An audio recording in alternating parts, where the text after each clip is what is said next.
Beneath our feet, the soil breathes. A world unseen where life weaves. Silent keeper of the road that grew in a fertile depth where secret flow. With tender care, the farmer's hand guides the bounty from the land. In a harmony with nature's way, sowing seeds for a brighter day. A poetry with a title, The Earth Beneath Our Feet. Good morning, ladies and gentlemen. Peace be upon you. Om Swastiastu, Namo Buddhaya, greeting of virtue. The Excellency, the Secretary General of Indonesian Society of Soil Science, Ms. Dia Retno Panuju, PhD.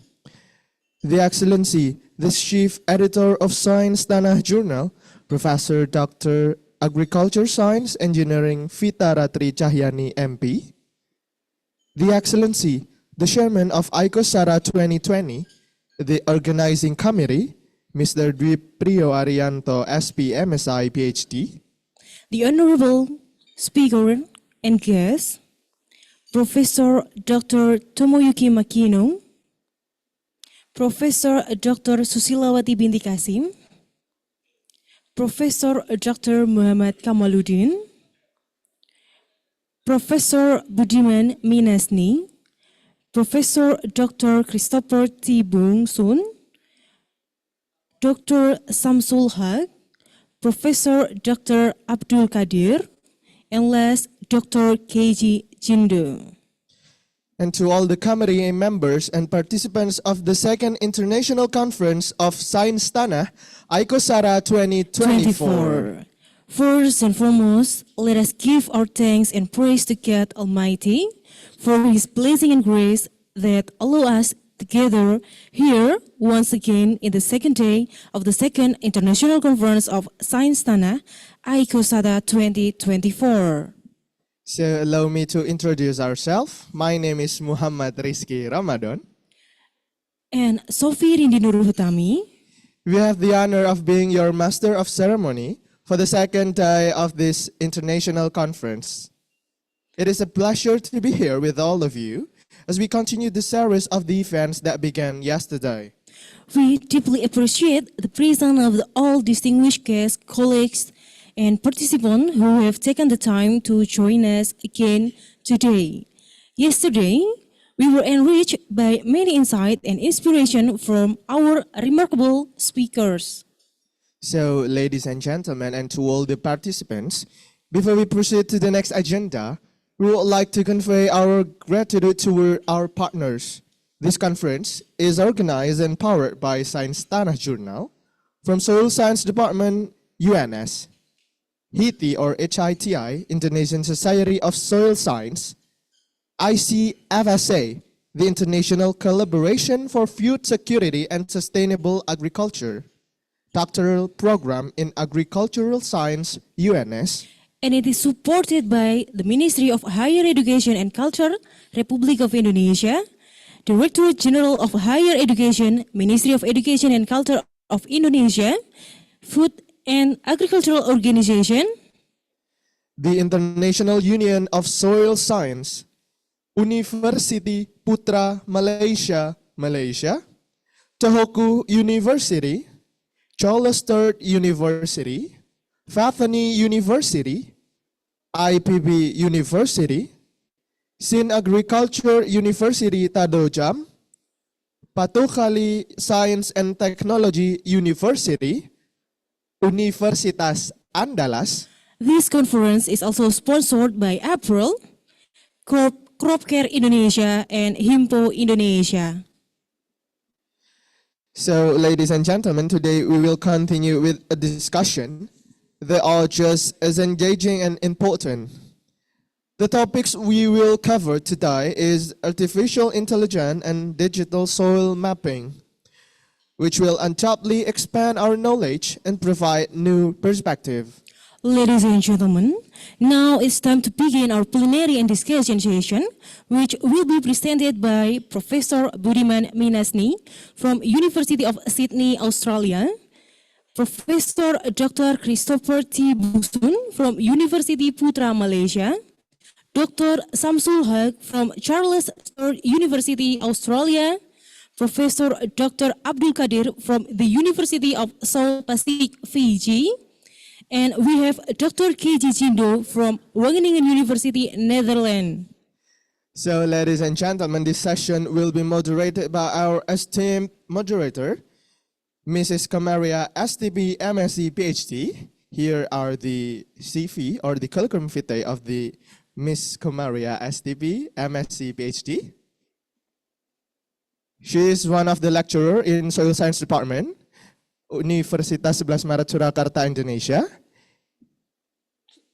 She also has so many international publications, including as a first author, either co-author or the etc. author. She also has a reputation in the national accreditation.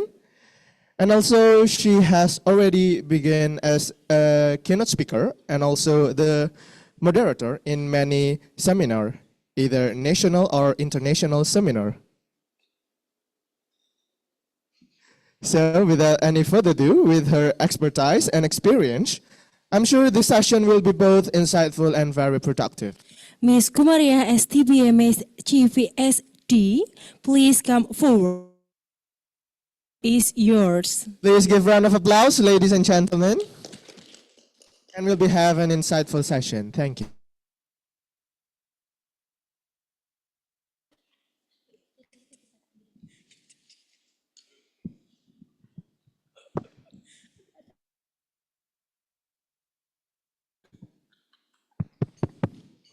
Test.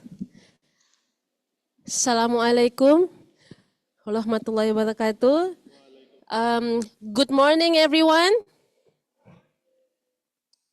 Thank you very much for the opportunity. We will now start our plenary session for this second day of ICOSATA, International Conference of Science Tanah. We would like to invite some invited speakers for today. The first is Professor Budiman Minasni from Sydney University. Prof. Budiman, please come to the stage. Thank you. So I would like to read a brief CV of Prof. Budiman, as you can see in the screen. So Prof. Budiman Minasni is the professor.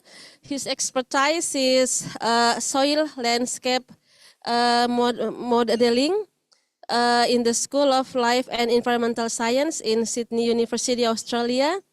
You can see that he is member of some centers in Sydney University. The field of expertise specifically in agronomy, horticulture, precision agriculture. And you have the newest award is Richard Webster Medal from the IUSS. That's a very, very great achievement. We are very proud of you. And then we will have another 4 speakers by online today. So it will be, sorry, I have to check. So we will also have Professor Dr. Christopher T. Bunsung from UPM, University Putra, Malaysia. And then we will also have Dr. Abdul Kadir from University of South Pacific in Fiji. And then we also have Dr. KG Jindo from Wageningen University in Netherlands. And then Dr. Samsul Haq from Charles Sturt University, Australia. Okay, so without further ado, for the effectivity of this conference, we would like to invite Prof. Budiman for your first to share with us regarding your expertise. Time is yours, Prof. Thank you. Thank you, Prof. Komaria. Okay. Thanks, Prof. Komaria. And good morning, ladies and gentlemen. And thank you for your invitation. And it's very nice to be here in Solo and to give my presentation. So I'm asked to give a presentation about machine learning and AI. So I want to share with you some of the research and also some of the opportunities that I think for the application of machine learning and AI in soil science. So what do we mean by machine learning and AI? So machine learning is using computer or computer programs or algorithms to help us analyze the data. So machine learning means that we don't need to specify the form of the relationship, that we don't need to specify that it's a linear relationship or exponential relationship, but we ask the computer programs to identify the pattern in our data.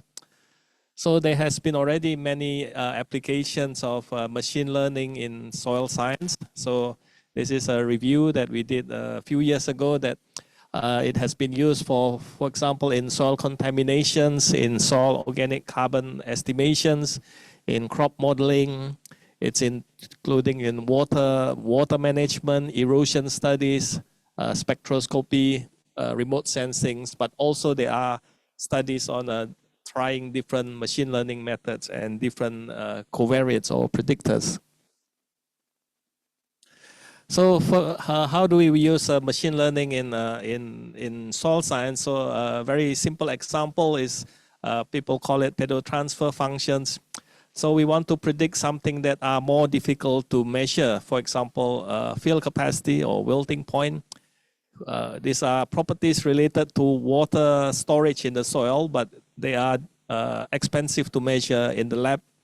But we want to use it to predict or model water storage and plant growth. For example, so we have a measurement of soil properties in our laboratory. So we have measurements of soil in the laboratory, and then we use machine learning methods. That means that we want to relate what are easy to measure, for example, soil texture, soil type, to the output is a field capacity or available water capacity. So that it's not just that, so that we can use this data, field capacity or available water capacity, into computer simulation models, so we can measure or quantify soil functions. So for example, for crop productions, we want to know what are the potential of the particular soil to produce crop, or for water cycling, how much water is in the soil, and so on. So these are examples of what we call pedotransfer functions using machine learning to help us get from the data of soil type into data of available water capacity, which can be used for computer simulation models to model soil functions. So the step, in fact, is very simple, that you have data and you process the data, and then you select the covariates or predictors, and then you put into this black box model, machine learning model, that you can train and then test the data, and then at the end you interpret the results. So because it's so simple that anyone can do it, even computer scientists can do it. That's why we have a lot of papers that are using machine learnings without the need to know about soil science, right? So it means that computer scientists can even do it. So they have some data, they process the data, and then they say that they can do soil classification. But these results are meaningless or have no application or useless, because to be able, what they say is if they can use it to predict different soil types, but the soil types are clay, silt, and clay soil or sandy soil. So I say that you don't need a machine learning to do that job, because in the field you can do the texture by hand and it can tell you that this is the soil. So these are applications of machine learning from non-soil scientists, which are not going to help solve soil science problems, but maybe create more problem for us, because they claim that one day they will have a computer program that it's useless, it has no application. So what we want is that for soil scientists is not to ask computer scientists to do our work, but we have to work with the computer scientists to help us solve the soil science. So these are still the same steps, but then we have what we have is the problem-specific informed model problem. So it's specific to what we want to do in the machine learning, and we have also to input and representation in this process, that that it's not just pure machine learning or pure computer science. So now we can reimagine the use of machine learnings in soil science. I'll show you some examples of what we call soil science informed models and how we can use it to predict or nowcasting soil moisture and so on. And at the end, we'll talk about potential AI application in soil. So what do we mean? So for example, in my work, we do a lot of digital soil mapping. So what does it do? So we have to have field observations, that we collect data in the field.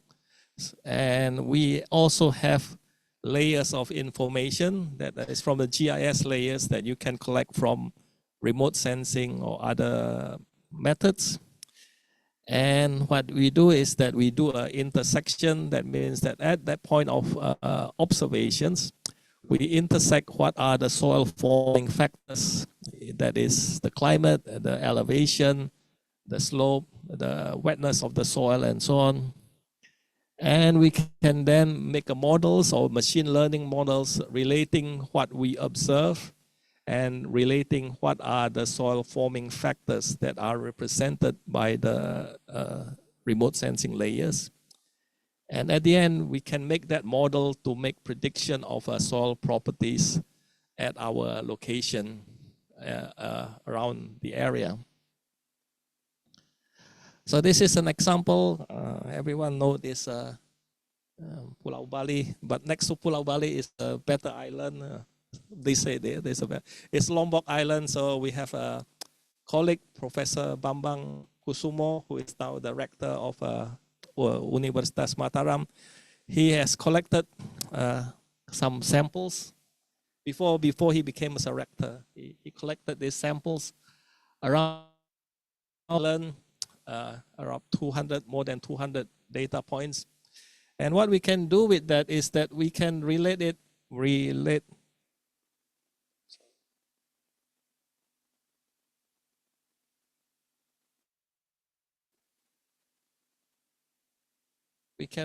these points into, for example, the vegetation index and also to the elevation of the area.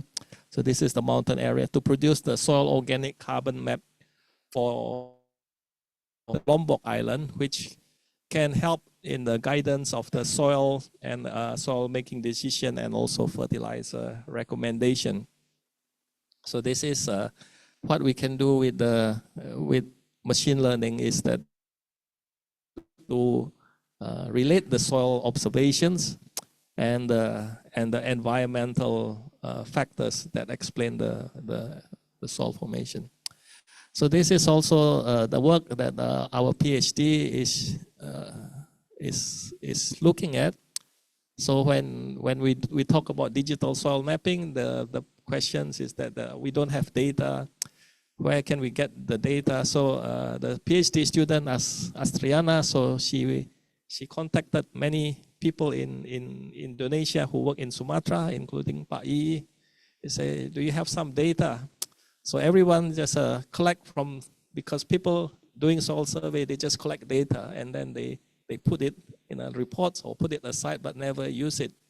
So what we try to do is now we want to use all the data that have been collected previously, that we have spent a lot of money collecting the data, and hope that we can produce maps, not just soil type maps, but maps of soil properties that can help inform about the soil condition in Indonesia or other parts of the world.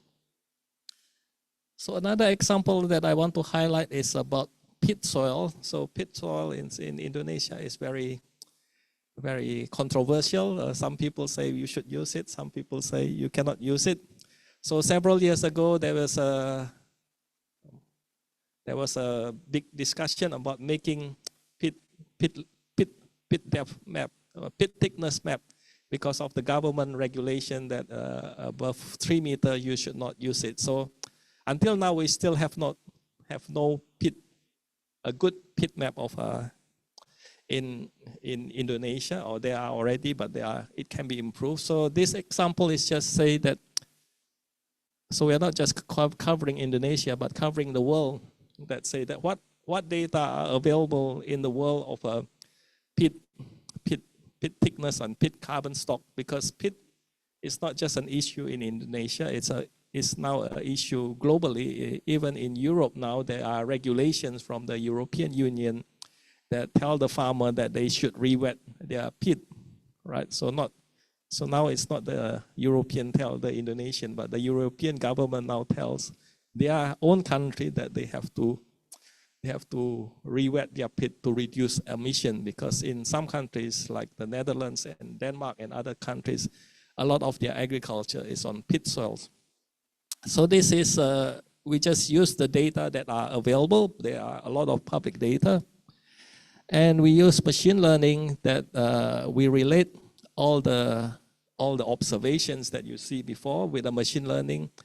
And what we can do is that all this data now is publicly available. So this is a global data that we can make pit maps from all over the world, the thickness and the carbon stock of the pit all over the world. So this is in the northern hemisphere, the top of the cold country. This is in Australia and New Zealand and different parts of the world. So even we can make a pit carbon stock of pit land in Indonesia with whatever public data we are available. So this is the first carbon stock that we can make just using publicly available data of a carbon stock. So not only that, we can also use it to make soil properties in 3D. What do we mean by soil properties in 3D? Usually we map soil in the topsoil or subsoil.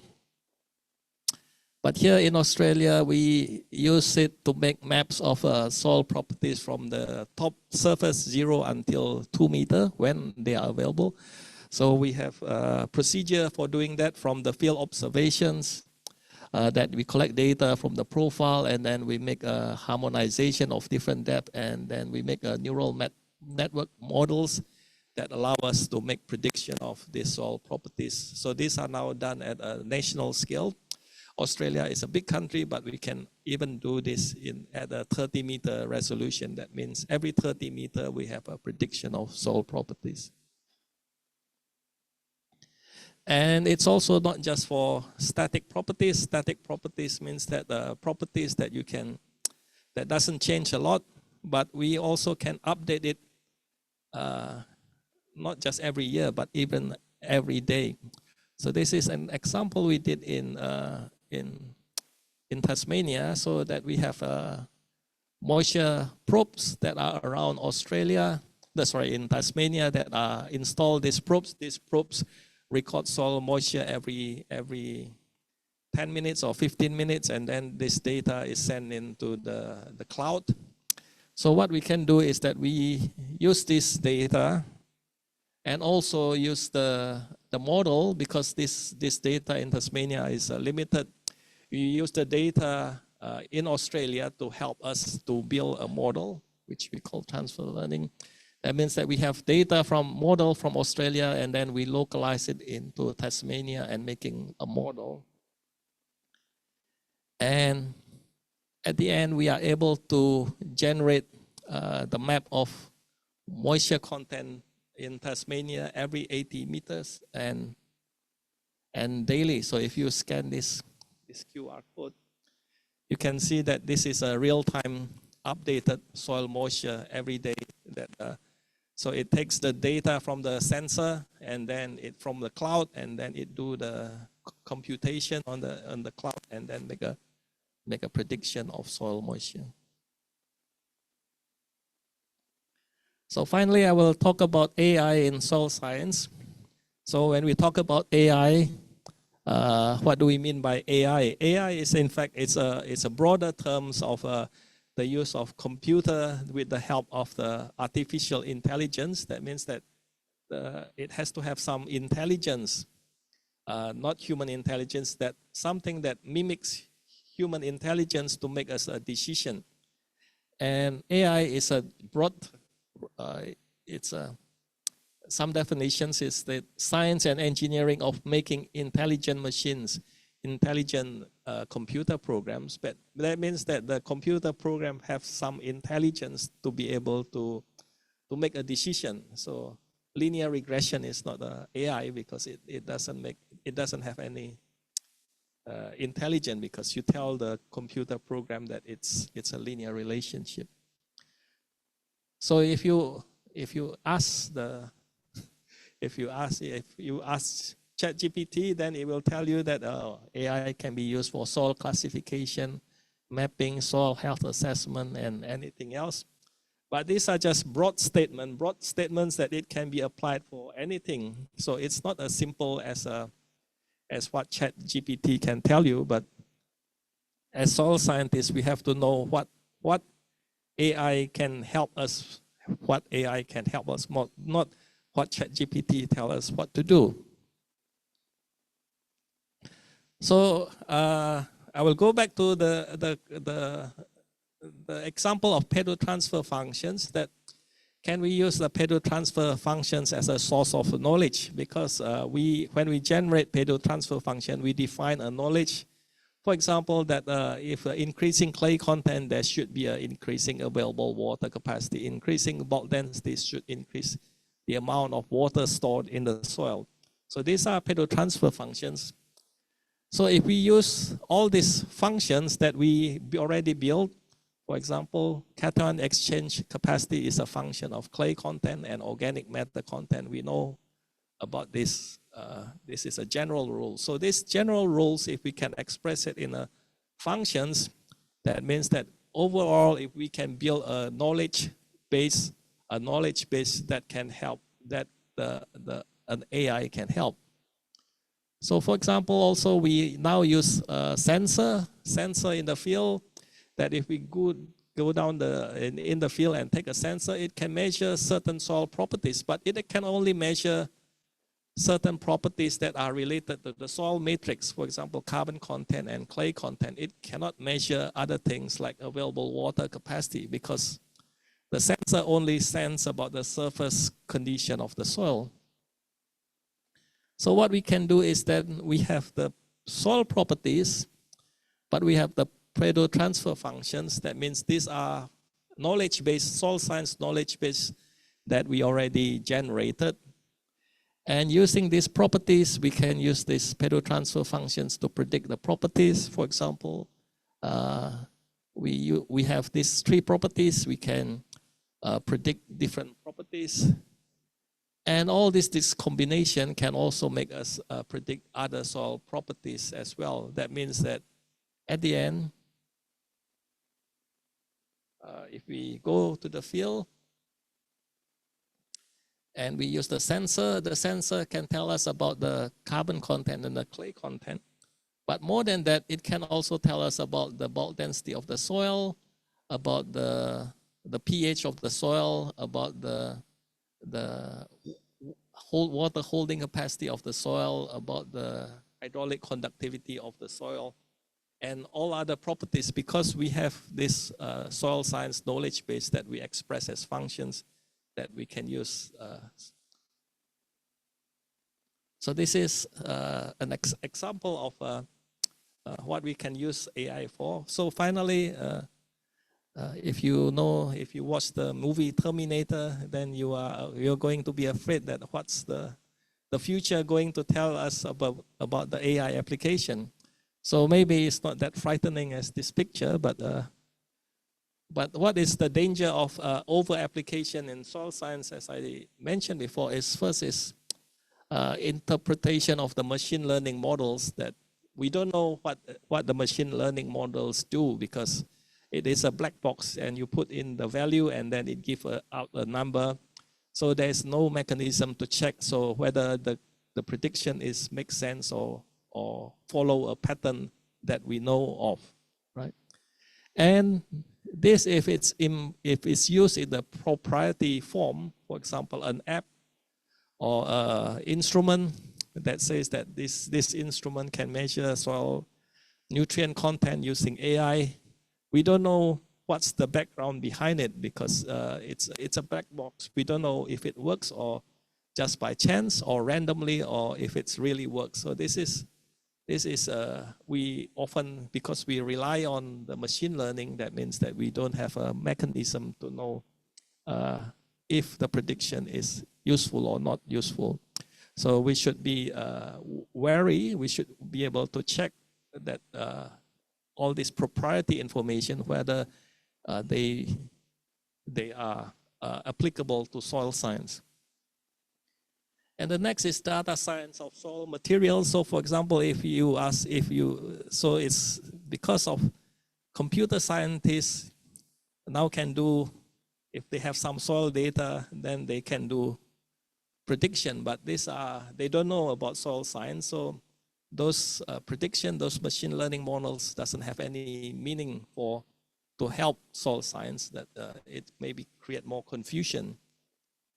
And if we rely everything to machine learning, that means that we don't have we lack new theory, that we always rely that because machine learning can make the prediction, we don't create new theory that explain how the soil works. And if we rely it, that means that we can do too much with too little. That means that if I only have some data, then I always put it in a machine learning, that we don't understand that even simple linear relationship would be better than if we just keep using machine learning. And finally, if we rely on machine learning, that means that we say that everything can be done by computer. That means that we will have no new data. But when we have no new data, then we don't know what's going on in the soil, because soil science still needs a lot of data to validate our observations and the theory. And finally, just a conclusion that that when we do machine learning, we should have a combination of machine learning with the domain knowledge.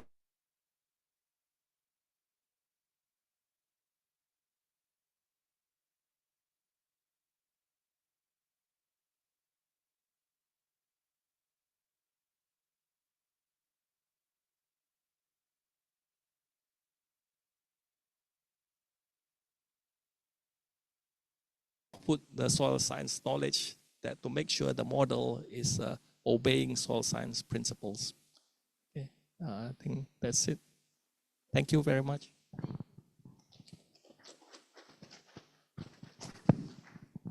Thank you very much, Prof. Budiman. You know, you have 15 seconds left. That's a very good timing. Thank you so much. Okay, so maybe you can sit. Oh, you want to sit there? Okay, so because you want to see other presentation. Okay, so we will invite the next invited speaker for today. Sorry. So the second invited speaker is Professor Dr. Christopher Teh Bonsung. Prof. Christopher, are you there? Are you ready for your presentation? You're still mute.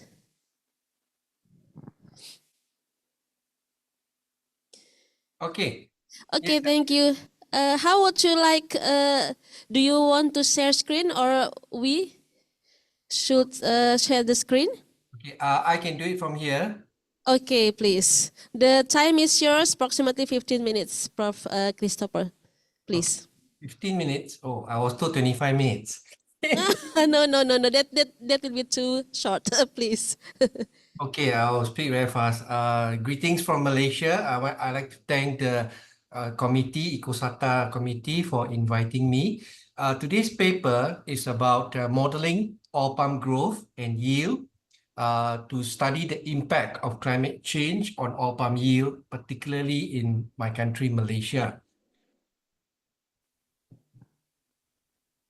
Okay, so OPA models, they are useful, but they are not substitute to experiments. We still need to do field experiments, data collection, raw data collection to feed the model. It is to complement, not to substitute field experiments.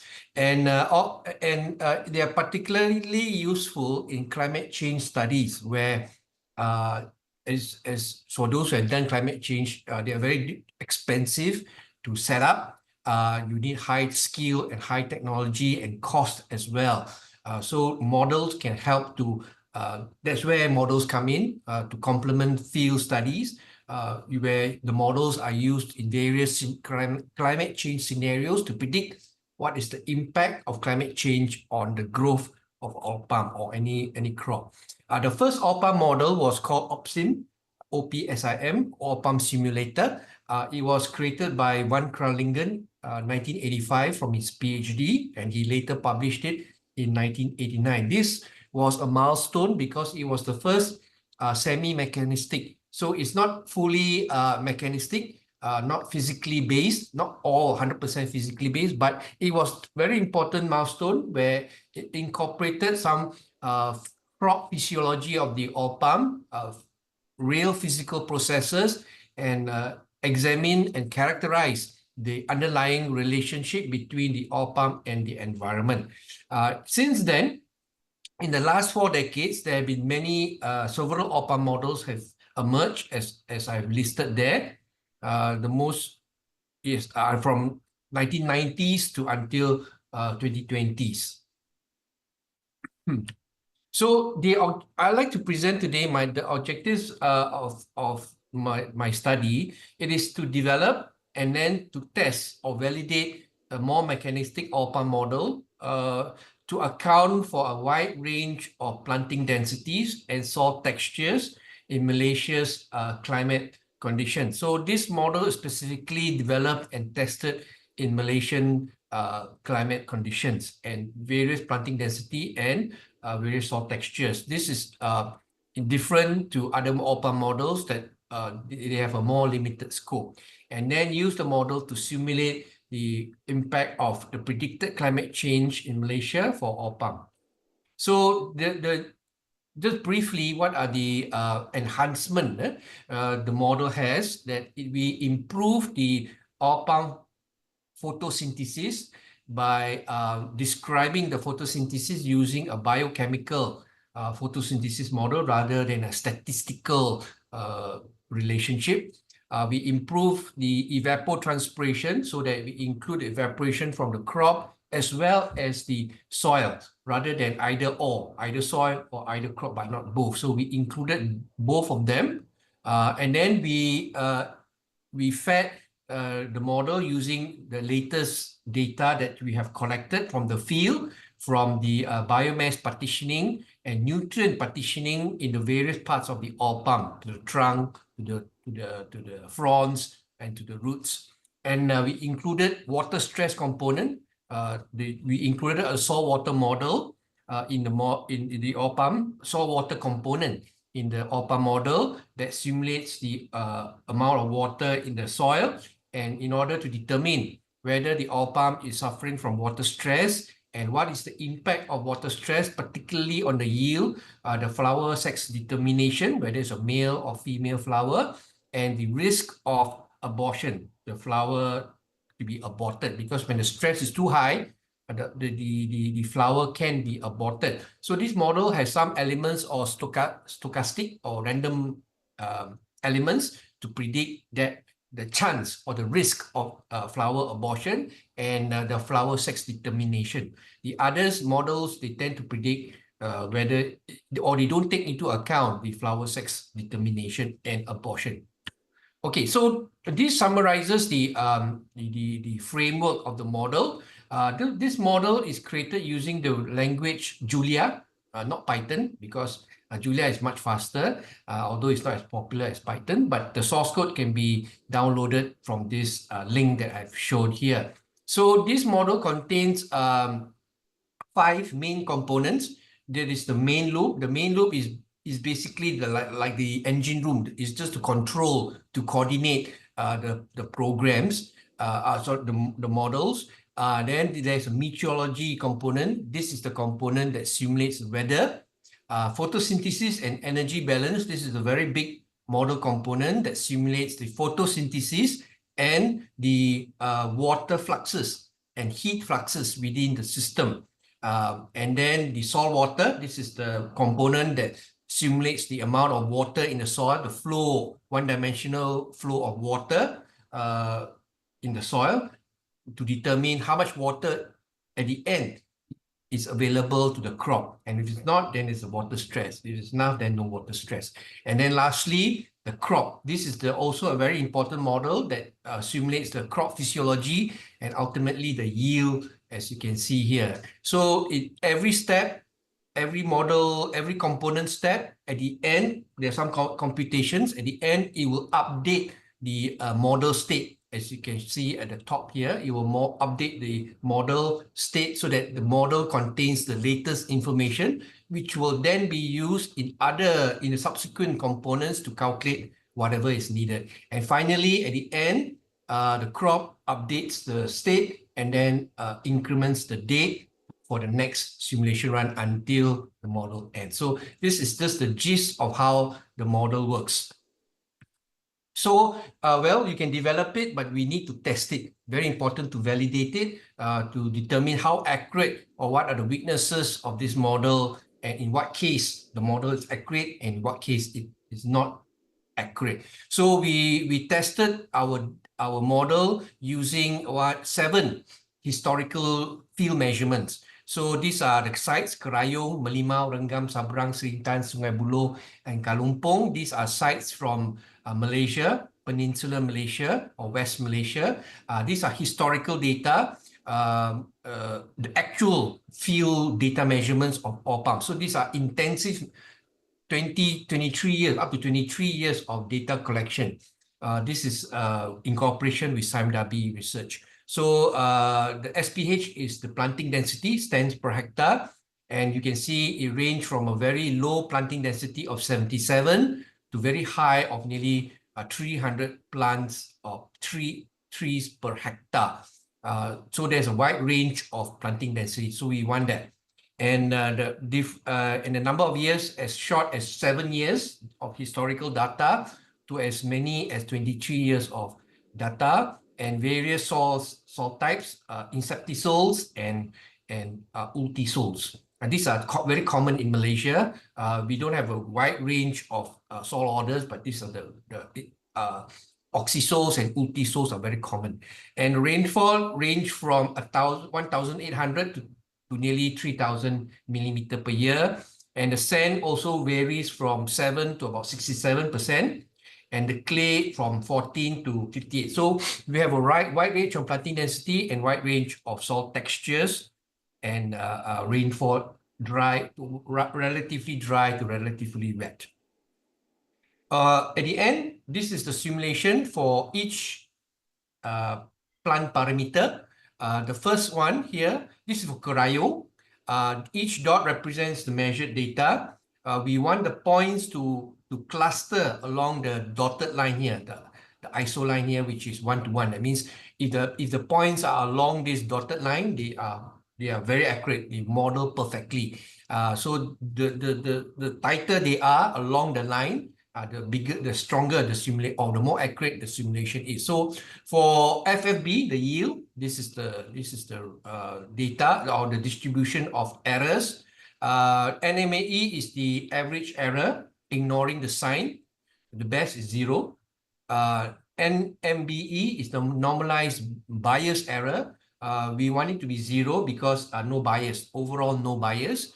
And a third index that we use is called the Kling-Gupta efficiency index. That we want it to be 1, positive 1. So the values here, 0.16, 0.2, 0.78, these are the overall model agreement. So the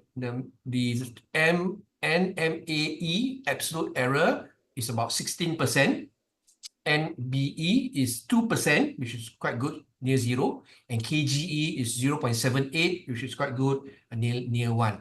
So this is for FFB. DDM is vegetative dry matter, just above plant parts.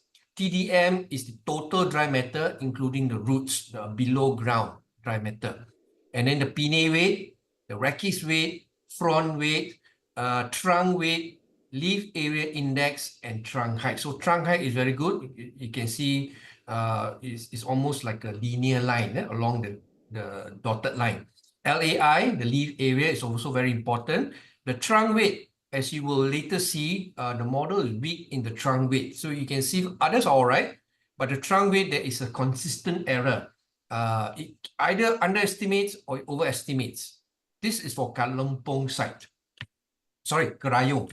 This is Melimau. Trunk height is very good. FFB good. Again, trunk weight better than before, but still the errors increases as the planting density increases. This is for Melimau. This is for Sungai Buloh. Oh, it looks the same. I think there's a copy and paste error.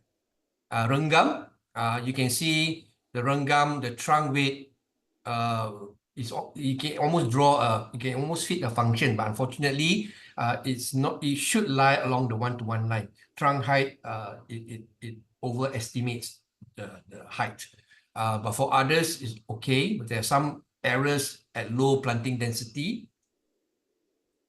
This is for Sabrang, and this is for Sri Intan. Sri Intan, we only collected 3 parameters: yield, LAI, leaf area, and trunk height. For Kalimpong, we only measured the yield, so we put everything together, and this is the distribution of a model agreement. Oh, I forgot to mention, in the small chart here is the violin plot showing the distribution of readings. So overall, this is our result. Oops. Overall, the accuracy, that means we put it all together for all sites rather than individual sites. This is the absolute error. Ideally, we want it at 0. Bias, we want it at 0 as well. And KGE, ideally, we want it at 1. So it's actually very difficult because that is perfect simulations. So what we want is as near as possible to the ideal. So there's a box plot and there is a violin plot showing the distribution of model agreement. So the trunk weight has the largest variation, and that means the largest error, but others are okay, especially the one of the particular interest is the FFB, the yield. It has overall three quarters of the metric scores range from 6 to 27% for the absolute errors. That means 3/4 of the values lie between 6 to 27%, minus 22 to positive 17% for model bias, and 0.39 to 0.98 for the Kling-Gupta efficiency index. So we exclude these values, are excluding the trunk weight and a few outliers, the points that you see. There are very few outliers, not many. So excluding the outliers and excluding the trunk weight. So we further simulated the effects of very dry weather and very wet weather. El Nino is the dry periods, as you can see the dates here, 82, 87, 91, 97, 2015. So these are the dry periods of El Nino, and usually about a year or two later, we get La Nina, and these are the wet periods, 89, 98, 2007, and 2010. And these are the distribution of errors. So El Nino, the model predicts dry periods better than the wetter periods, but overall good agreement. So the model is able to simulate the effects of extreme weather from dry or wet weather on the yield. So, so having developed this model, we then used it to simulate the climate change impact.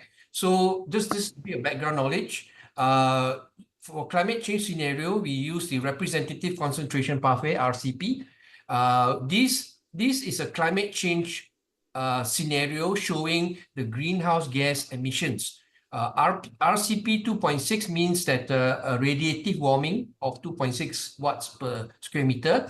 This RCP 2.6 represents the, usually informally we call it as the best case scenario. That means this is the period where the world very aggressively works to mitigate greenhouse gas. So even with our best efforts, projected best efforts, the world will still emit more CO2 than before, and the world will still be warmer by 1.5 degrees Celsius. So even our best efforts, we are still looking at a warming of about 1.5 degrees Celsius.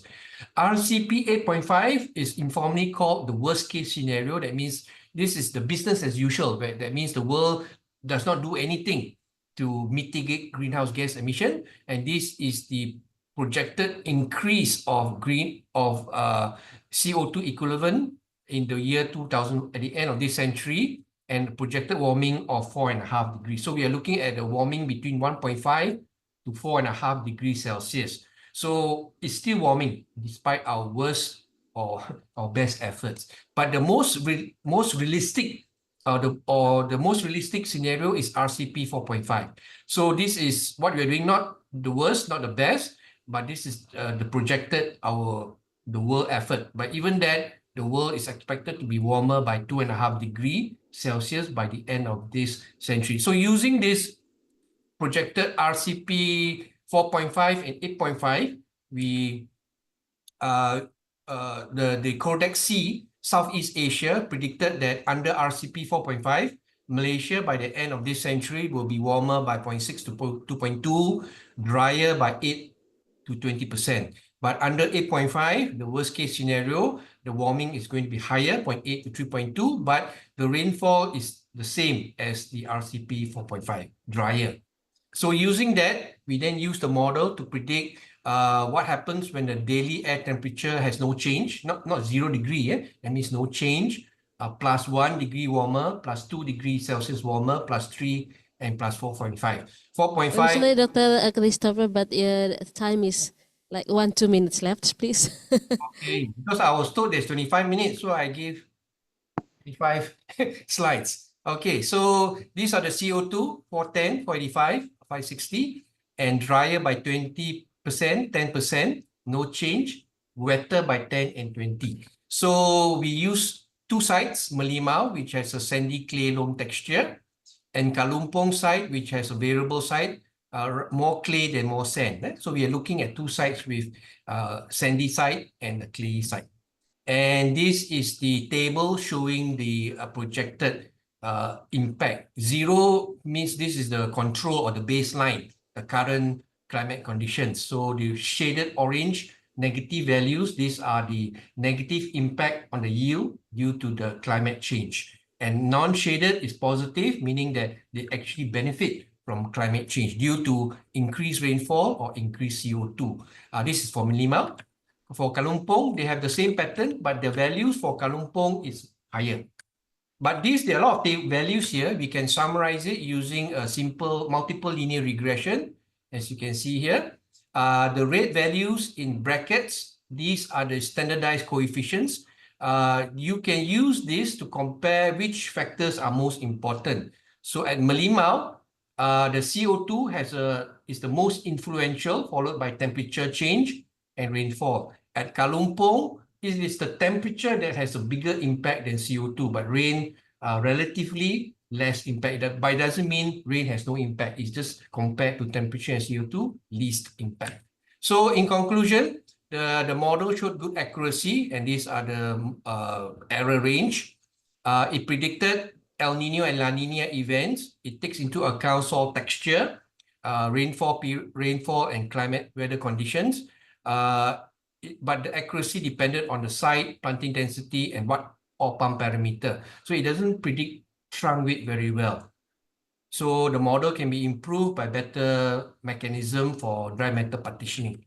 And under RCP 4.5, the most expected scenario, Melimau will have -10 to 9% change by mid-century, -14 to +12% by end of this century. At Kalompong, the change is bigger, -40 to 4, -4, -54 to -10.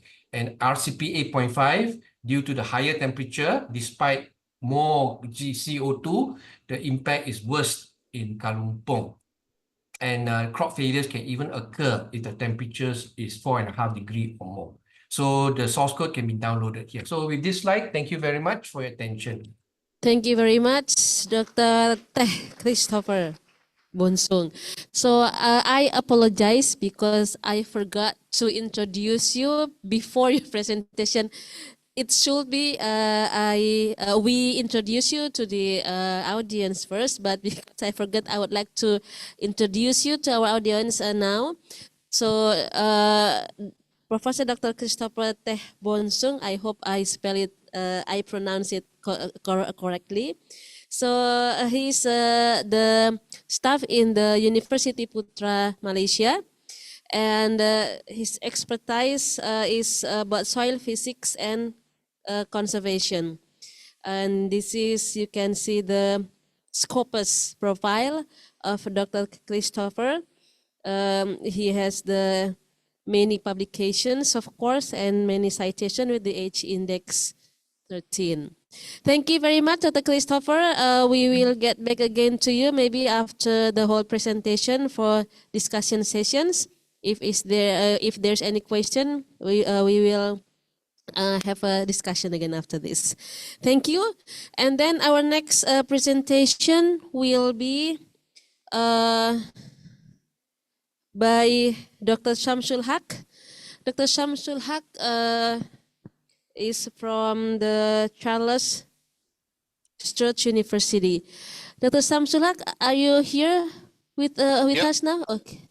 Oh, okay. So, Dr. Shamsul Haq, I'm sorry. Okay. So, Dr. Shamsul Haq is the graduated from the agricultural science in Charles Sturt University in Wagga Wagga, Australia. And he, as you can see here, the employment history. Now he is the lecturer in soil science in Charles Sturt University. And the experience, he also have the postdoc research fellow in the Charles Sturt, and many. He also joined some professional trainings.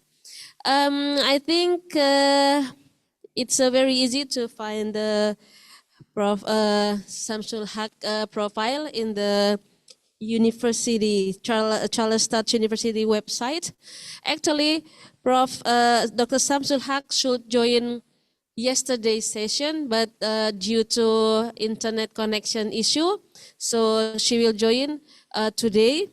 Okay, so Dr. Shamsul Haq, how would you like to present? Would you like to share the screen by yourself? Yeah, I can share my screen by myself. By yourself, okay. Yep. So the time is yours, Dr. Shamsul Haq. Thank you very much for joining, and please, thank you.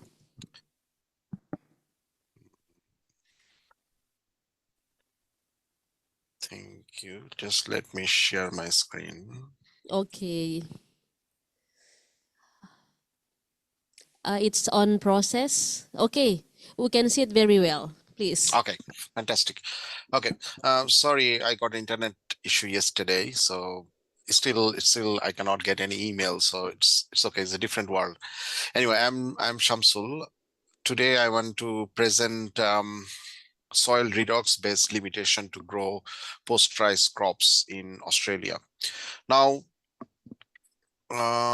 in Australia, rice is not our dominant crop, but if you think about rice per unit land area, this is one of the highest yield in the world. So I talked to one of the rice growers association yesterday, and some of the crop plots, they are getting 16 ton per hectare of rice. I am from Bangladesh, and we are getting 4-5 tons per hectare. In the research field, we got 6, average 2.5, 3. But in Australia, we are getting very much 10 to 16, sometime more. So 16 is our average we got this year. And the water use is also, we are doing 1.5 ton per hectare is our, per megaliter is our target, but we are getting 1.3 ton per hectare. So we are really efficient of water use for rice cultivation. But if you look at the map, the graph here, you can see that it is very much dependent on water. So in 2019 and 20, the drought hit in Australia, the millennium drought, and you can see that rice is drastically reduced. And then actually it's going up, but not like in 2012 and 13, because lots of restrictions and regulations to grow rice in paddock. So now you need to show that you got really good smectite clay with the vertosol, with a deep of a meter or more, with no cracking or leakage underneath. So then you can actually grow rice.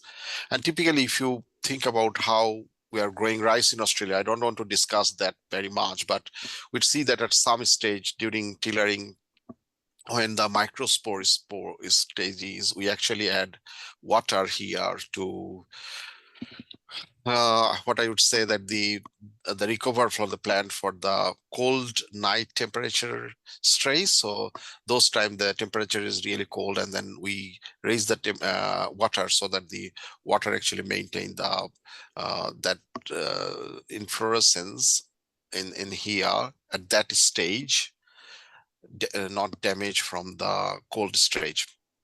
So when you, after that stage, we drain the water and we got the crop.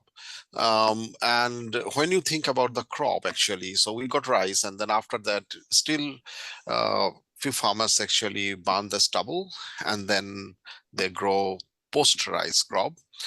And many of them actually planted within the furrow immediately after harvesting the rice crop. Now, this is the questions come up that what happened when you go from one crop to another, what actually the redox based changes happening during the transition. So that was my focus point of my research, that actually what happened when you go from one crop which is flooded, lots of water, to another crop which is non-flooded, and during the junction time, what's happened to the soil chemistry. So if you go a little bit on that one, you know that the redox reactions happening when you go from anoxic to oxic condition. And if you think about the rice crop with the anaerobic crop, and then you got aerobic crop, anything, you can go aerobic. It could be wheat, it could be any legumes or anything. So what happened? The chemistry is actually changing. How it is changing? So if we think about two indicator element like manganese and iron, so the manganese Mn4 plus is not is insoluble, not uptaken by the plant. But what happened when it is in anaerobic condition, it converted this manganese 4 plus to Mn2 plus, and then it's remained like that.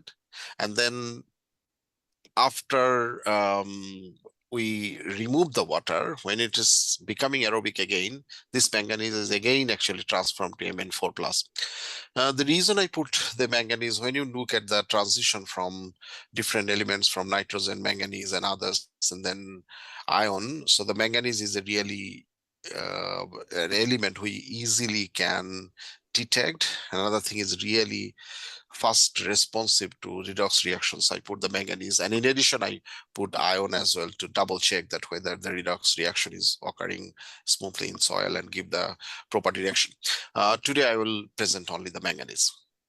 So my main interest was that if we want to grow a crop after rice, what are the limitations, and is there any chemical limitations there in Australia? You might know that in Australia we are mostly doing monocrops, so just one crop in a season. But with the cropping intensity and the cover cropping and the demand from the farmer also is increasing, that we have increased the cropping intensity in Australia. Now, the first experiment I did, that I put 6 legume crops with 4 reps, and I tried to see that what happened to different growth stages, and we take some germination plant height and dry matter. So I just want to show you that I got previously rice crop, and I put faba bean, mung bean, chickpea, subclover, bisilura, and field pea. And you can see that from this one, faba bean and field pea growing comparatively better than the other crops. Because when you think about post-rice crop, you need to think about what are the options are. So the options could be another cereal, or options could be another non-cereal. Now, I don't want to look at another cereal, because if you go to cereal, there is a really high chance of getting more disease and other insect pressure. So we want to break crop, so cereal to another non-cereal crop. So here we choose faba bean and field pea and go with that one. Now, the next one I tried that, okay, I know the crop, so faba bean or field pea, and then how I know that which level of manganese is actually toxic to the plant, because I need to know, as the first slide I told you that I will check with the manganese, but I need to know what are the intensity of the manganese is toxic to the plant. So I did a trial with different rates of manganese, and I used the hydroponic trials, and I see that actually how crops actually performance with that one. And with that one, the published paper, we showed that the manganese responded differently with the plant height, root length, chlorophyll synthesis, and all other thing. And after that, we actually did some threshold value, and some of the time, like the field pea and faba bean, we found that it's around 25 is the threshold value for total leaf content, but plant height and root length is around 10, and sometimes the root length is really sensitive, is really low concentration of manganese. So from this experiment, at least we know that what concentration is critical for plant growth, especially manganese. Then what we did, that we take two soils. One is the soda soil and vertisol. Vertisol is the predominantly growing soil, rice soil in Australia. We got some soda soil as well, and we want to test with flooded and saturated. So saturated condition we maintained using a tensiometer.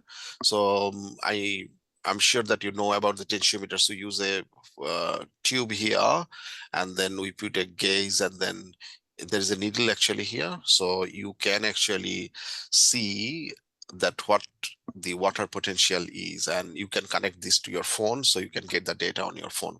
So I actually put some collection freight for soil pore water, and then I created flooded saturated condition with and without rice with 6 replication. What we did, that we collect the soil pore water from different depths and analyze iron and manganese. I did this over roughly 1 year. The published document, I don't want to go in details of that one, but you can go to that paper and you can get the details. But what we found, that the different depths also influencing the level of manganese concentration. So here, this is actually the manganese in the flooded soil, and this is the saturated soil. And I think that you can see that many of the cases, you can see that the flooded soil manganese is actually going up in most of the cases, but sometimes it's going down as well. Now, why it is going down? Because the microbes, the anaerobic microbes, are actually active at some stage, and they actually use the manganese, and they converted that one as well. This bar actually telling you the changes of manganese. So this is the changes in manganese in the flooded soil, and this is the changes in the manganese in the saturated soil. So here also you can see that the in this fluctuation is actually telling you that the oxygen somehow enter into the system, or microbes actually used up that manganese. Then what happened when you drain the soil? So that is the important part, that, okay, you got the flooded and saturated soil and then you drain. And the interesting part is that how long actually manganese remains in soil. So you can see this is the level. So top layer, you can see 2.5 centimeter. Immediately after drainage, you can see that the manganese level sharply declined because of the oxygenation of that layer. But if you look at the other layers, you can see that it's still going peak up to 4 and sometime 4.5 weeks, 5 weeks time for at least these 3 layers. Remember that when you look at that level, it is 14, is around 12, is around 12. So still, if you remember that the the time actually showed in the first setup that what is the level of manganese, and you can see that sometime if it is 10, 6 to 10 is detrimental for the crop. So we assure that if you grow crops within 4 weeks after harvest of the rice, and if the manganese level is still up, then there is a chance of manganese toxicity. So we from that one, actually we try to figure it out, that what the levels of manganese are. And you can see that this is 2, and but the flooded soil, you can see this is 5 uh, uh, weeks the lag phase for manganese. What we did, that after that, when we grow the crop, that is the another set, that, okay, we pass that one, and then how we can get the water from there. So we use the nitrogen gas and then pressurize the core to get the soil moisture out from that level while we are growing the crop. And when we are growing that crop, actually we can see a different story when we are thinking about this crop. So we got red sodosol and vertosol, we got faba bean crop, and we got no faba bean crop. And we want to see that what the level of the changes in the soil manganese level Mn2 plus. So we can see that when we don't have the no faba bean crop, we are getting the elevated level of manganese. I think that one of the reason could be if there is a crop presence there, then it might use the moisture and then is oxygenated, and then actually it give you some sort of manganese changes. The other thing we did, that if we put flooded and saturated soil in both the condition, how many ratoon tillers actually it can get. So ratoon tillers, you know that the tillers coming up after the rice harvest, and we found that the flooded condition, in the gray vertosol, both the condition we got less number, but the red sodosol, you can see that the flooded condition, it got less number compared to the saturated condition. This also tells us that the flooded soil has something which inhibiting the crops for growing further compared to the saturated soil. Gray vertosol, quite different story, because gray vertosol itself either flooded or saturated, because of this smectite clay, it can hold the soil moisture for longer time. So after that, we try to grow rice crop in the paddock based on the findings we got.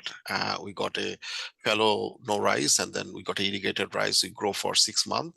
We harvest that crop, and then we try to grow a crop there. So these are the different timing, that 3 sowing time actually we use for growing crops. It's a difficult task when we plant within the rice stubble, is stuck with the tractor, and it's a super difficult thing. But you can see that once we planted first sowing, and then to second sowing, and then the third sowing, and to see that actually this sowing dates related with our manganese findings or not. Now what we got, we can see that these are the 3 sowing date, and clearly the third sowing is not great.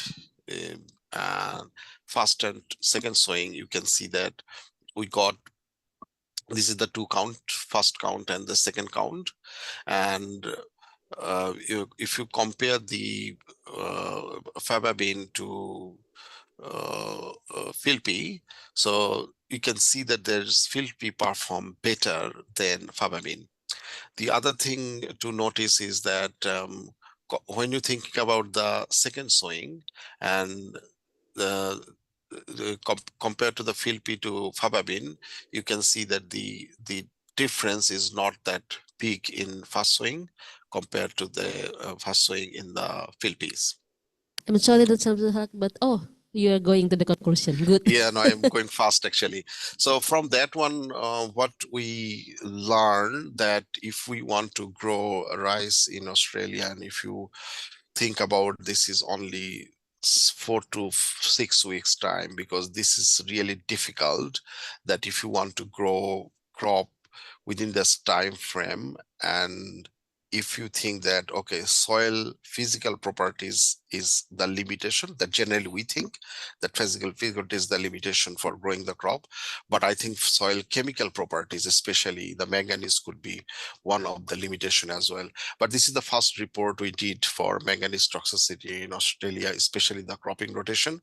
I think we need the further research on that one, especially that the moment I got a student from Indonesia actually. His name is Jaini. So he is actually working under my supervision PhD program, and he is actually trying to see what actually these water use efficiencies and other thing happening when you grow one crop to another. I think that's all from me. Sorry, I'll be a bit quick to finish this on time. I thought just 25 minutes, but it's okay. Any question? Thank you very much. Thank you very much, Dr. Samsulak. You just finished on time. Very cool. good. It's it's about maybe 16 minutes or something. Thank you so much. It gave us a new idea about the rice planting in Australia. Thank you for sharing, and we hope you still can join us until the discussion session. The next invited speakers, we would like to invite Dr. Muhammad Abdul Kader. Dr. Abdul Kader, are you here with us now? Yes. Oh, yes, you are here. Before you start your presentation, we would like to introduce you to all of the audiences today. So, Dr. Muhammad Abdul Kader, now you are in the Samoa campus, University of South Pacific in Fiji, right? Okay, so you are the Agriculture and Food Technology Discipline Coordinator. Your research interest is especially about soil fertility, and then also carbon footprint and soil enzyme activities and others. So you you have some awards and fellowship. So you were graduated from Ghent University in Belgium. Okay. Thank you very much for joining us today and to share with us your expertise. We would like to hear from you today to share with us regarding your presentation. How would you like to, you will share the screen by yourself? Yes, I'd like to share my screen. Okay, so predicting nitrogen mineralization in soil, successes and challenges. The time is yours, Prof. Kader, thank you. Good morning to everyone. I think already Good morning, yes. I was introduced here. Thank you. Warm Pacific greeting to all the participants. Well, my presentation is a little bit long. I shall try to make it short. So I'm going to speak about the predicting nitrogen mineralization in soils and successes and the challenges that I have been facing. Just a little bit my research story. Before going to my main presentation, just a little background, a long history of the populations here.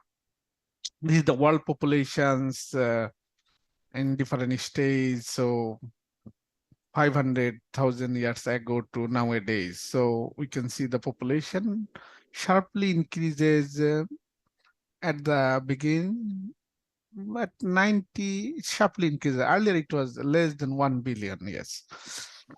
So Dr. Kadet, before you continue, in the screen we can see two slides. Maybe you can change the presentation view. So the next slide will not be appeared in the screen. So maybe you can close it first. You can close the PowerPoint first. I don't know because the main screen getting smaller. okay, Okay, I understand. Yes. maybe you Yeah. can close it and then you Yeah. can try to. Okay. You. Yeah. I understand what the Uh, problem. okay, that one maybe. Now you Still, can see two. we are still seeing two. Maybe you Okay. can. Okay. Okay. Okay. Oh, Yeah. Yeah. I have two the screens, display so I am going setting. to stop. Yeah. Maybe you can click the Now. slideshow. Maybe the Now you display setting. It is still two screens. two screens. Yeah, why don't you try to press the display settings? Maybe something you can Okay. click. Just a minute. Yeah. You can see on the top, yeah, the slideshow. Yeah, and Slideshow. then from beginning maybe. Yes, no. Okay, okay. Still one or two? Uh, sorry. Is still two or one? Can you see the display setting on the top? Display settings.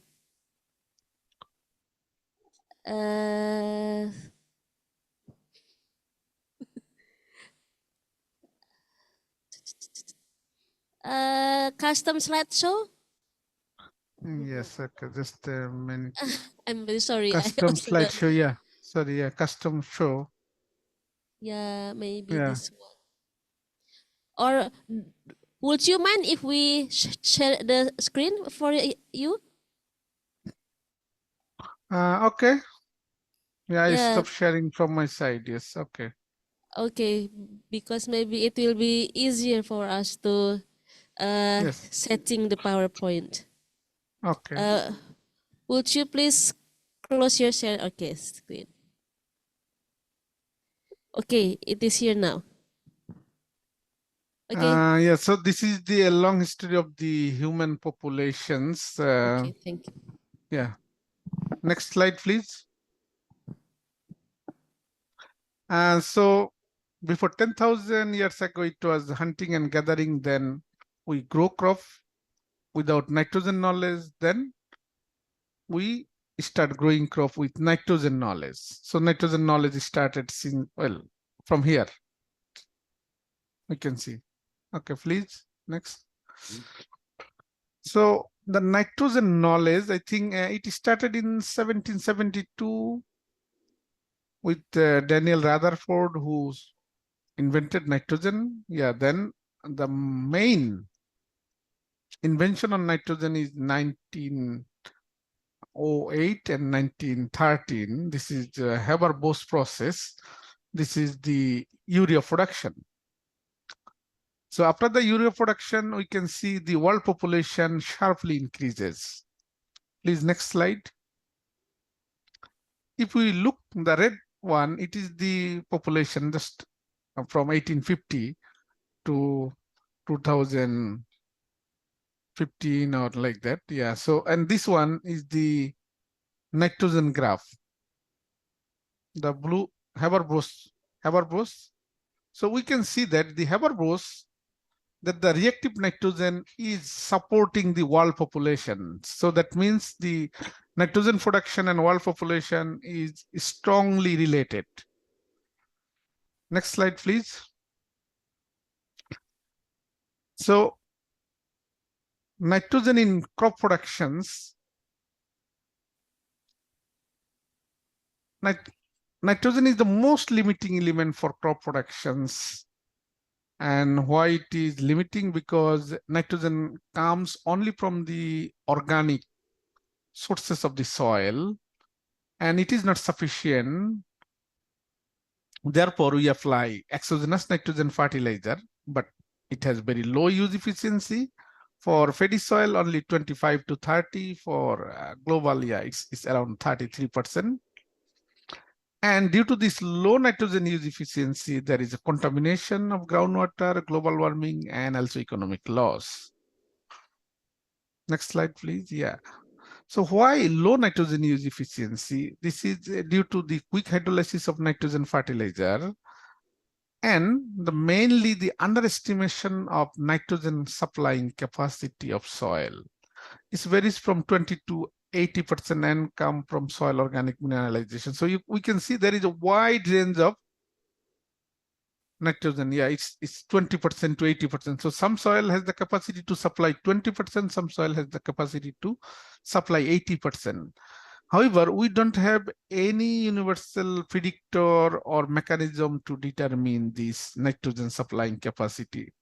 All over the world, still we are using the total nitrogen, not the available nitrogen for nitrogen supplying capacity, because we don't have a predictor. So we have been trying to develop a predictor for nitrogen mineralization. That my research, one of my research. Before going, just I want to link what are the nitrogen pool in soil. So normally there are 4 nitrogen pool we consider. One is unprotected, then the physically protected. This is the nitrogen remain inside the aggregate. Next slide, please. Then the mineral protected pool, that the nitrogen protected by the soil clay minerals, silt and clay. Yeah.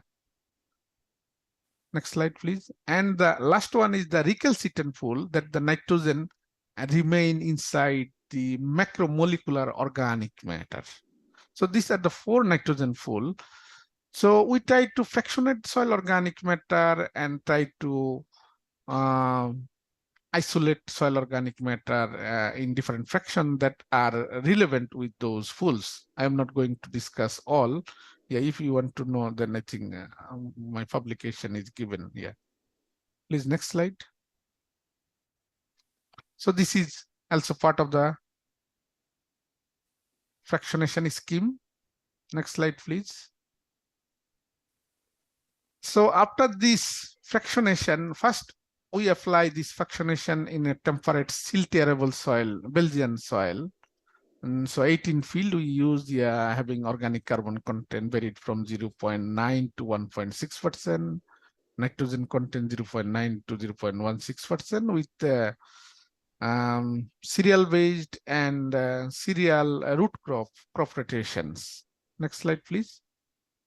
So we determine the nitrogen mineralization for 14 weeks from disturbed and undisturbed soil at 20 degrees centigrade. Please, next slide. So the nitrogen followed the linear course, nitrogen mineralization, and nitrate is dominating, then the ammonia. So this is the nitrogen mineralization in disturbed soil. Red one is disturbed and the green one is undisturbed. And we found that the disturbed soil, the nitrogen mineralization in disturbed soil is 2.6% of total nitrogen, while undisturbed condition it is 2% of total nitrogen is mineralized during these 14 weeks. Next slide, please. And this is the soil organic matter fractions after the physical fractionation. So we can see there are several fractions, 6, 7 fractions here. So out of the 7 fractions, those are the labile organic matter. Those are the labile organic matter, coarse particulate organic matter, free particulate organic matter, and inter-aggregate organic matter. This one is sodium hypochlorite oxidizable around, I think 44%, and this one is mineral protected, and this one is recalcitrant. So from here, if we look to the CN ratio, then we can see there is a selective extraction of nitrogen from the coarse particulate organic matter to free particulate organic matter and interparticulate organic matter. But in silt and clay, the CN ratio increases from sodium hypochlorite oxide, oxidized organic matter to mineral protected organic matter to recalcitrant organic matter. Next slide, please. Then we did some correlation study. This is and then we developed some regression equation. So the regression equation, it shows some success. We find that, okay, we can determine with 80% with 0.8 R square value. Yeah. So, and so those are the, after the correlation, this is the output. I'm not going to explain in details. Please, next slide. Yeah. So you can see this is the 1:2. So this is the predicted nitrogen mineralization and this is the observed nitrogen mineralization. So they're mostly good fit for arable soil, silty arable soil. Next slide, please. Then we simplified this fractionation scheme. Next slide, please. Then we apply, after the simplification of this fractionation scheme, we tried this fractionation to subtropical fatty soils in Bangladesh. I am originally from Bangladesh. So we selected 25 fatty fields throughout Bangladesh, with an organic matter content varied from 0.4 to 3.5%, nitrogen content 0.04 to 0.32%, having different crop rotation, cropping pattern, rice, fallow rice, rice, fallow, and fallow rice, like that. Next slide, please. So this is the characteristics of soil texture distribution. Next slide, please. And this is the nitrogen mineralization. So we did nitrogen mineralization under aerobic condition and anaerobic condition. Aerobic condition, that means with field capacity, and anaerobic condition is saturation. We put water on top of the soil, and we maintain the water throughout the incubation. So soil was incubated for 14 weeks at 20 degrees centigrade temperature. Then we determine the ammonia and nitrate content. Please, next slide. Yeah. So this is the nitrogen mineralization. So this is the aerobic nitrogen mineralization. So it follows a linear. And this is the anaerobic nitrogen mineralization. It followed a exponential mostly. Next slide, please. And we found that the anaerobic nitrogen mineralization was higher than the aerobic nitrogen mineralization. And anaerobic nitrogen mineralization, it is within 14 weeks, 8.1% of the total nitrogen is mineralized.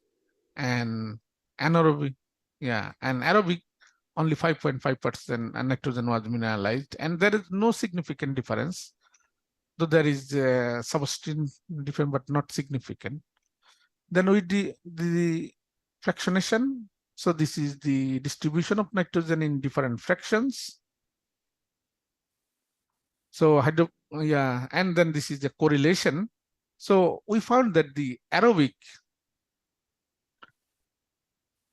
nitrogen mineralization correlated with different fractions of soil, but there is no correlation of the anaerobic and mineralization except hydrochloric extraction nitrogen fractions. Next slide, please. Therefore, we try another method. This is solubility of soil organic nitrogen. We considered that probably under anaerobic condition, the solubility could be a factor. Then we extracted soil organic matter, particularly nitrogen at different temperature. Please, next slide. So we use the accelerated solvent extraction. So we use 100 degrees centigrade, 150 degrees centigrade, and 200 degrees centigrade with high pressure, 14 to 17 megapascals. Please, next slide. And we come up with 4 fractions, nitrogen fractions. So this is, we consider this is the subcritical water residue, extracted residue. So this is 200 degree, then okay. 200 degree, 150 degree, 100 degree. Okay, so next slide, please. So, and we also find that aerobic nitrogen mineralization showed a good correlation with the subcritical water extracted fractions, but anaerobic nitrogen mineralization does not make any correlations. Please, next slide. So until now, we summarize that, okay, aerobic and mineralization relate with some physical and fractions. So that means there is some success, but no success for anaerobic and mineralization. So we thought, okay, general soil properties or physiochemical and fraction, nothing. We did not find any correlations. Therefore, we consider maybe iron and manganese reduction could influence the anaerobic nitrogen mineralization. To verify this hypothesis, yeah, we did some incubation experiment. Please go to the next slide. Yeah, so we use a long-term field experimental soil. So this experiment has been running since 1978 with 8 treatments. So we have select a few treatments from few treatmental soil from here. Next slide, please. So this is the soil. We use control, NPK, and nitrogen and farmyard manure. We select 3 treatments and 3 treatmental soil. Then we apply 3 treatment. No iron and manganese application. Then we apply iron. Then we apply manganese to those soils. Then we incubate them for 7 weeks. Next slide, please. So this is during the incubation, we monitor the iron evolution in soil. So after 1 week, we saw the iron evolution increases, because that means the organic matter decomposition. So iron ferric oxide is converted to ferrous oxide within a week. Slowly, then it will continue. Then after 5 weeks, we saw the iron concentration decline, I think, due to the precipitation of ferrihydrite, goethite, different forms. And we saw the dissolved organic carbon decline during the incubation, I think due to the reduction of the iron, dissolved organic matter, decline formation of dissolved organic matter iron complex, and pH increases because the iron is reduced, so the pH also increases. Next slide, please. I'm sorry, sir, but you have 2 minutes left, please. Oh, yeah. Okay, please, next slide. Yeah, so here we did not find a significant difference of the ammonium, and so we hypothesized that the iron availability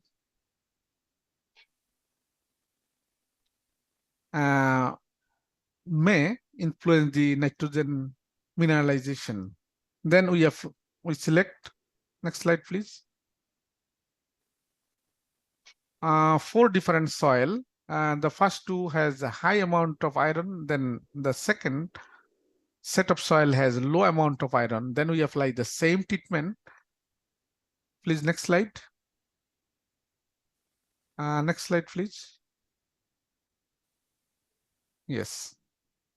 So here, this one shows the evolution of ammonium nitrogen, and this one shows the evolution of iron.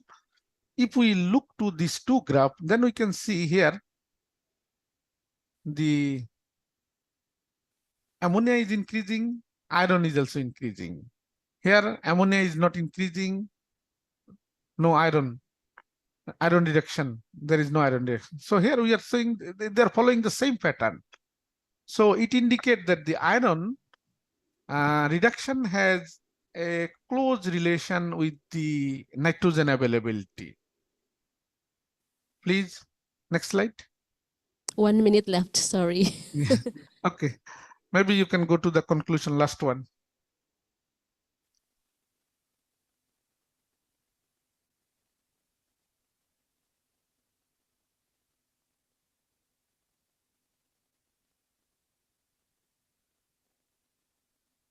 Previous one, please.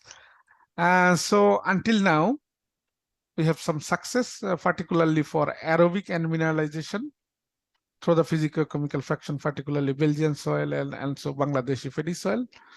And we found that the L-glutaminase activity, and also later we found that another enzyme also useful for predicting aerobic and also anaerobic and mineralization. But the challenges that we have been facing, particularly for anaerobic and mineralization, that mostly happen in paddy soil, so the anaerobic and mineralization, we found that there is a lack of in-depth process-based understanding of the anaerobic and mineralization, how it is happening, iron, manganese, who is playing the role of this nitrogen availability. I think those part still is unexplored. And also the quantification of the role of the actively growing root and root exudate, because they also play a vital role during the rice growing on N availability. So those are the challenges that we have faced. And Thank you very much.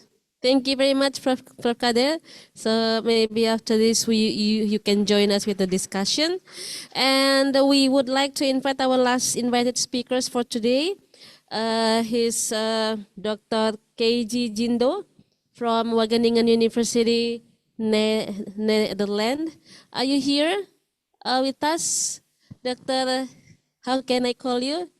Dr. KG. Hello. So Dr. KG Jindo is now staff in the Wageningen University. He graduated from Spain, agriculture science in CSIC in Spain, and his expertise is including about remote sensing, and also especially also about soil science. Are you here with us now, Dr. KG Jindo?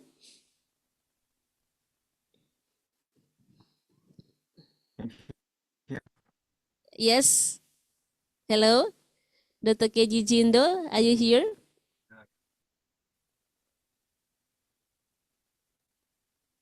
We cannot hear your voice. I can see that you are talking, but we cannot. Your voice is inaudible. No, we cannot hear yet. Maybe something wrong with the microphone setting or something?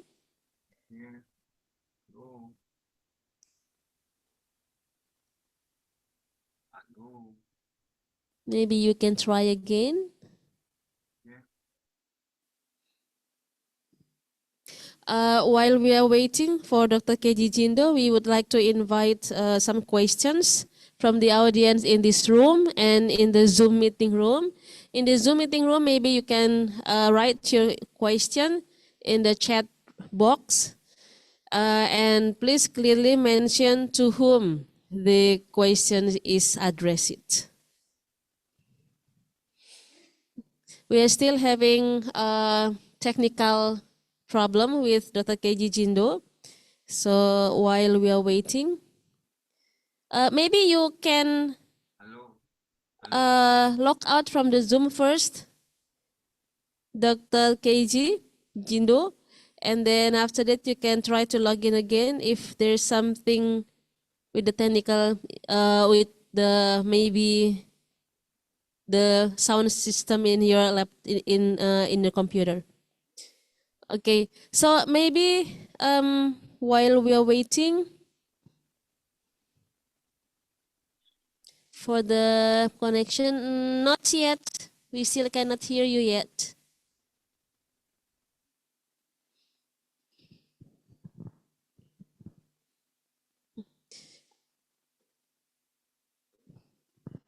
I'm sorry, I don't know how to help you to setting up the sound problem with your computer. Maybe you can log out first from the Zoom, and then after that try to log in again.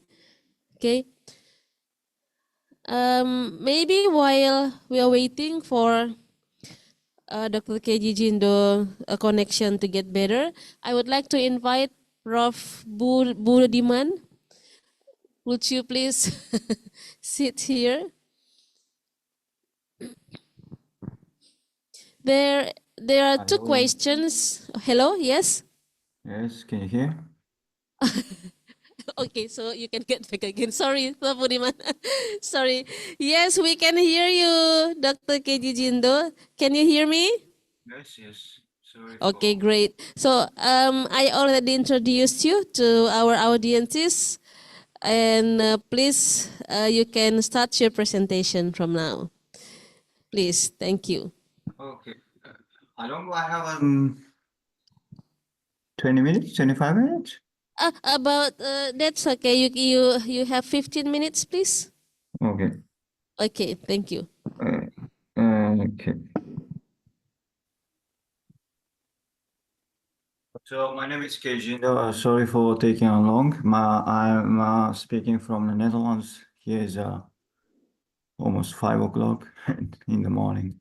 So this is the content of my presentation. So first of all, I would like to talk a little bit about the current Netherlands condition, and later I will talk about my previous projects related to the application of organic waste and recent technology, and also remote sensing. And the third thing is that I'm going to talk about the TADA project. It's a collaboration between Japan and Netherlands regarding potato research and other current projects. So this is a slide. You can see the actual situation in the Netherlands. So that on the left side, you see the three pictures. So the first one is that the picture about the parking area of electric vehicles in the Netherlands. And the second one is that how farmers in the Netherlands show the strike against a new regulation. And then the last one is that we have a strict restriction about the highway, so we are not allowed to speed up to over the 100 km/h. So because of the huge impact of climate change, we have a new research topics. And up until 2020, we had a call European Horizon 2020, and nowadays we have a parallel Green Deal call, which is more related to that climate change issue. And we cannot forget the price of chemical fertilizer is increasing due to that the war between Russia and Ukraine. And so this is the scenario about climate change and up to 2050. And in Europe, because of the high price of chemical fertilizer, so there's a new regulation about the biostimulant and bio-based chemical fertilizer. Locally, we can collect these kind of organic materials to create biostimulant or bio-based fertilizer. In the Netherlands, last year, so the Dutch government made an announcement about financial support regarding the regenerative agriculture. And then what about Japan? Japan also, the Minister of Agriculture announced that until 2050, so they promised to increase organic farming equivalent to 25% of farmland. So if you want to search about my research, you can Google it. And basically, I'm working on three things: precision agriculture, circular economy, and food security. And currently, I'm a senior scientist in Wageningen, but I also affiliate research in University of Kyoto, and I give you a lecture in Mexico, Spain, and Brazil. Soil science, agronomy, and my paper I have a 65, and this is my our current projects. I was working in Brazil for the vermicompost, and then I also worked in Kenya and Tanzania for the project. And I also have experience of creating a digital soil map. So it's not only just taking a soil samples and then sending a lab, and after collecting the data, we can create a digital soil map. In the Netherlands, so we've been working with the farmers on viticulture by using different soil sensing. And then we collect also the harvest data in Spain. So basically, I'm working on a bunch of different types of data. So from the satellite data, drone, and also soil samples, and farming data, and socioeconomic data. So here, this is one of remote sensing that I'm using. It's called SAR data. So it's really nice for the soil moisture and plant growth and land surface condition and height of a perennial crop. Also, there's some problem with the optical sensor that when we have a cloud days, we cannot see what's going on in the field. But based on the algorithm, we can create more clear sensor imagery. And so let's move to another section. So I've been working on organic residues, and then this is a trial in Spain that depends on type of organic material and its management. We can increase that yield and also that soil microbial and then carbon fractions. So and then of course the duration is important. So 5 years, we can see the clear difference. But the first year, it's not really significant. In Brazil, I used to work a lot with that filter cake, which is one of the residue from sugar process.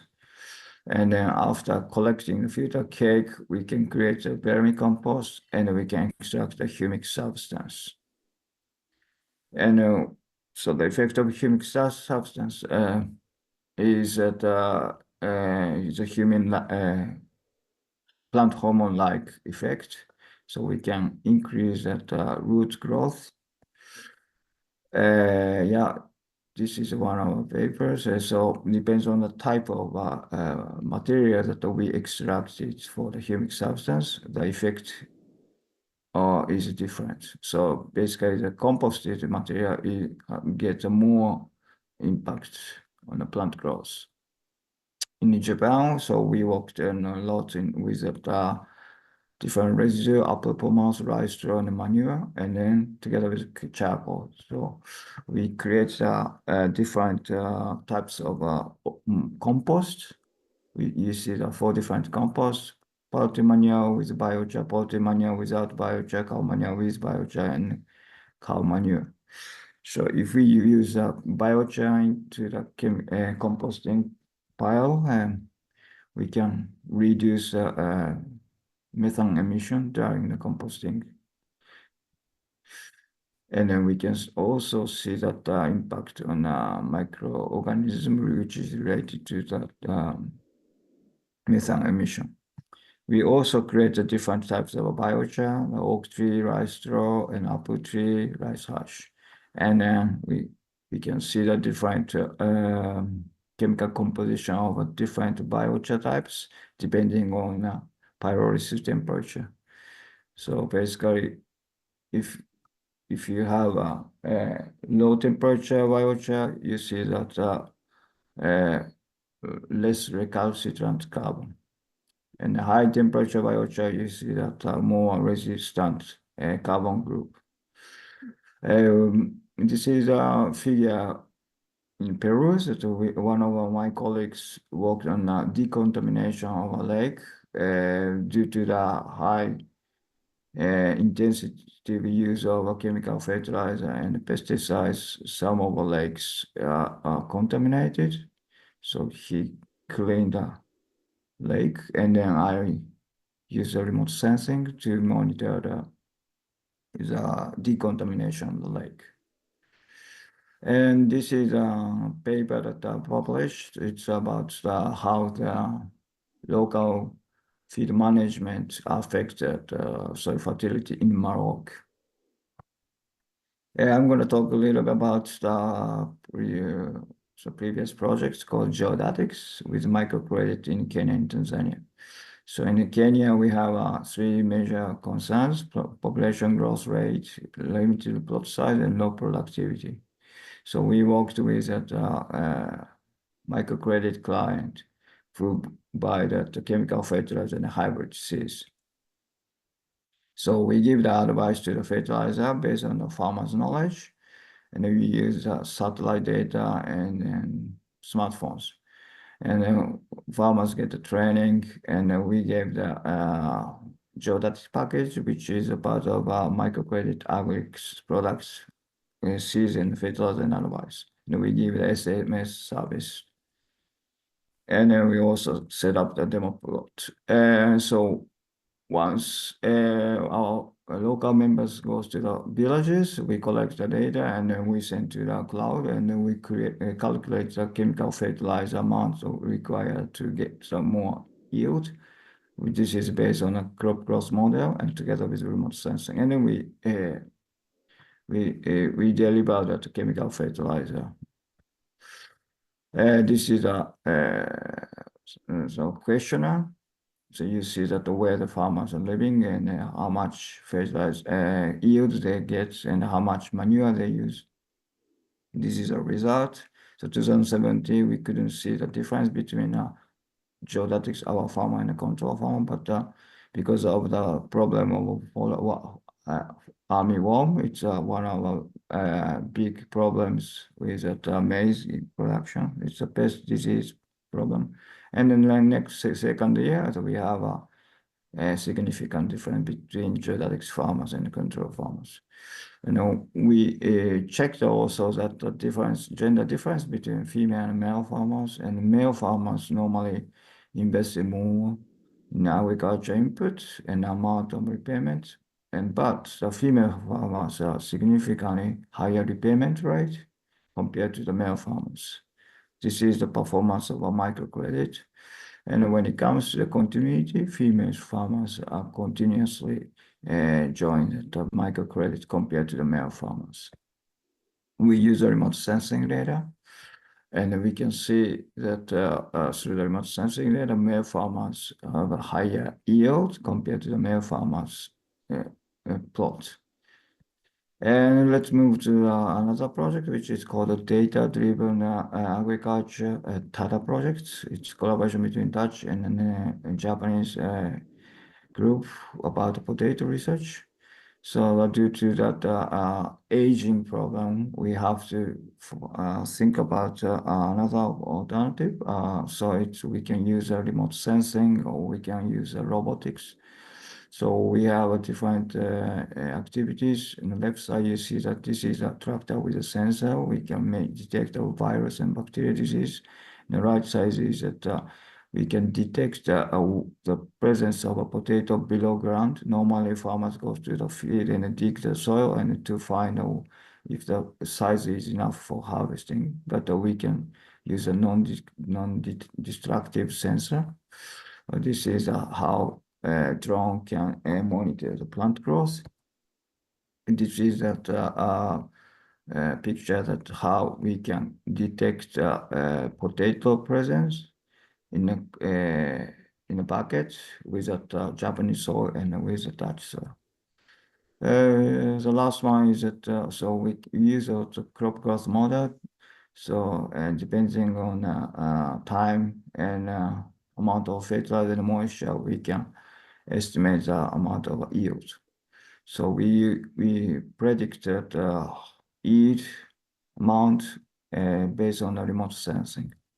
This is a digital platform of wagoning. It's free, everyone can use. And so this is, if you have a GPS, we can check how much biomass you have in your field, and then we can convert it to the amount of fertilizer required. and we can adjust to the local condition. And the mechanism behind it is that we use a crop growth model. And also, our digital platform, we have other apps like for the nematode, for late blight. Together with the Japanese colleagues, we also published that regarding the use of our drone UAV data for nematode detection, because nematode is a huge problem in Japan. And also, we have another disease called early blight disease. So it's getting popular because of climate change. And we have a colleague, a pathologist. He is also expert on early blight and late blight. So we work together how to deal with the pest and disease problem. Let's move to the other projects. So a few months ago, I was sent to the Liberia, one of our African country. It was assignments by the UNIDO, the United Nations. So to collect the soil samples in cocoa organic farming. This is a organic farming. And the problem is that there's a deficiency of P. So P is very important. And you see that this is a result of soil sampling, 40 soil samples. So that range of available P is really low. Normally, the critical P value is at 10, 20 ppm, but this is really, really low. And so this is as a symptom of P deficiency. And you see that organic carbon depends on counties, regions, the organic carbon is different. This is related to the clay texture. And if we take the remote sensing method, we can measure the soil moisture and how we can relate to between organic matter and soil moisture. You see that the x-axis is the amount of organic carbon, and the y-axis is the relative root zone soil moisture taken from remote sensing. You can see that correlation between the two factors. Thank you for attention. Thank you very much. Dr. KJ, it's exactly 15 minutes. What a good timing. Thank you so much. Okay, so we are very okay. So Prof. Budiman is go to the restroom for a while. We still have actually according to the schedule, our time is only until 11:30, but due to we starting it late, and then also there is the increase of the invited speakers. Initially it was only 4, but because today we had it 5, so we only have few times for discussion. So if you have any question, we invite you to ask to our invited speakers. Is there any question from the audience in this room? You can raise your hand. Yes, please, sir. And please be specific to whom the question is addressed to. Thank you, Mr. Chairman. Yeah. I'm interested in manganese derivation from soils to plant roots, yeah, that may toxic to plants. Yeah. Yeah. So from Dr. Shamsul Haq, yeah, actually that yesterday, yeah, but okay, very interesting that the manganese elements, yeah, from minerals to soils, I think very important for the redox potentials. Yes. But I think that there was also the kind of manganese oxide, yeah, minerals that may be influenced to the process from minerals to a soil solution. So would you please, Dr. Samsul Haq, yeah, to explain us about the effect of the manganese oxide minerals. Yeah, it means the kinds of the manganese mineral oxides to delivering the manganese elements in the solution phase. Thank you. Thank you very much, Prof. Nurholis, I'm Nurholis, sorry. yes, Prof. Nurholis Maju. Thank you very much. Dr. Samsul Haq, did you hear the question? Doctor, he's not there? Oh. Oh, I'm very sorry. So he already left. Sorry, but he already left the Zoom link. So we will extend your question to him by email, and we will try to reach you to get the answer. We are very sorry, Prof. Nurholis. Thank you very much for your question. Prof. Budiman, we invite you on the stage again, please. We still have a few more time for a discussion. Please sit. Okay, thank you very much. Do you have any question? Yes, Dr. Yi, please. Thank you, Moderator. Assalamualaikum warahmatullahi wabarakatuh. I'm Y. Sulaiman from National Research and Innovation Agency, BRIN, Republic of Indonesia. My question is for Prof. Budiman. Yes. You explained about the application of machine learning in soil science. I'm wondering about the criteria of dataset. How many dataset that is okay for machine learning? For example, if the sample only 10, no need machine learning. And also about the distribution in the landscape. Is the dataset should be distributed over landscape or just in spot or So what is the criteria for dataset to be used for machine learning? Thank you. Okay, thank you, Pak Yi. Yes, so it's an important question, and I think that if you have less than 10 samples, probably you should not use machine learning. So I cannot say the exact number. Maybe I think somewhere above 60 should be required, because if you have a small number of samples, then you probably should explore your data with a linear regression or simple statistics rather than machine learning. So even if you have lots of data, usually I always tell researchers to do exploratory data analysis with the statistics first before jumping into machine learning, because we need to see what is the real relationship first, if there are any real relationship, and compare with what is perceived as relationships. And of course that the data should be, ideally the data should be spread across the landscape, and that means that but in sometimes if we use existing data, they are clustered at different places, but we can still make the prediction, but we have to realize that the training data come from a limited area, so there are extrapolation problem. Thank you very much, Prof. Budiman. So this is the same question also appear in the Zoom, in the Zoom chat room. The same question with Dr. Yi, because they also ask about the requirements for the sampling points, how many, and the minimum data set. I think the same. It's already, your answer already answer the questions in the Zoom also. Is there any other question? Do you have any other question, maybe?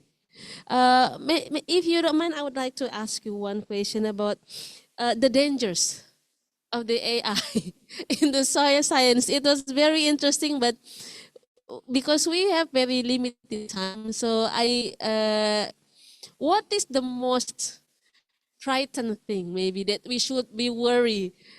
Well, we know very well that the AI is very useful as well, not only for soil science, but for the whole aspect of sciences. But what is now that we should worry about the AI in soil science, please? So maybe if we trust the AI answer without understanding. So if we rely completely on AI to seek the answer, I think it's so the AI or if you GPT, it can answer everything, but whether it's real or not, I think we have to be careful. And I think this is just the beginning. But in the future, there will be, I don't know, software or other things, instruments specific for soil science. So if we don't know our soil science, that means that if we rely on this instrument, it says it can measure NPK, for example, but we don't know what's behind it. I think if we trust, yes, then I think we have to apply our soil science knowledge. Thank you very much, Prof. Budiman. So it's about trust. Just do not trust everything 100%. So it means that we really have to be careful in filtering all the information, especially those coming from the machine learning or the AI, that we really have to understand the concept before we accept the information. I hope I'm correct. Okay, so maybe we have another 5 minutes, okay? The time is up still. More question? 2 minutes? 2 to 3 minutes, okay. We still have a few more times. We would like also to invite again, so there is no question again in the chat room maybe. Is there any question from this room, please? Yes, Prof. Makino. Thank you very much.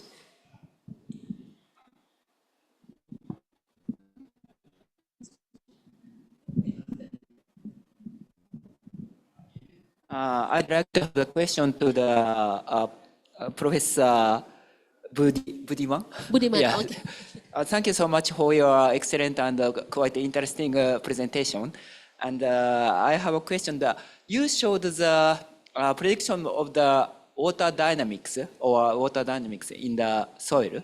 So I just want to know, I just would like to know it can be applied to the water dynamics in the paddy fields. Yes. Yes, I think the radar sensor, it can detect water in the soil, but whether it can detect the level of water in the paddy fields, I think it's specific. So if we're talking about large area, maybe it cannot be a. We use radar to detect paddy fields but it's based on the monthly average, because we can detect when it is planting, when the soil is flooded, but we don't know the level of flooding. We only know that the soil is flooding, and then the month when the water is draining, so we can detect that. But at a specific level, let's say daily or weekly, then it needs to be more specific area than a more specific sensor. But I think it is possible. Do you have any feedback, Prof. Makino? Please. Because the water management is quite important to control the heavy metal dynamics in the soil. So if the model prediction can be applied, so then the prediction model with a prediction, finally it might be the prediction model can estimate or predict the water and heavy metal dynamics in the paddy field. So if it is so, it is quite interesting. I think so. Yes, I think agree that, but it needs to be specific sensor in the field. I think if it's specific in a region or area, I believe it can detect daily fluctuations because, yeah, as you say that the moisture controls the dynamic of the, and also methane as well, methane emission as well, because now people are consider the methane from rice. So if we tell the farmers to do alternated wetting and drying, then we have to prove that it is,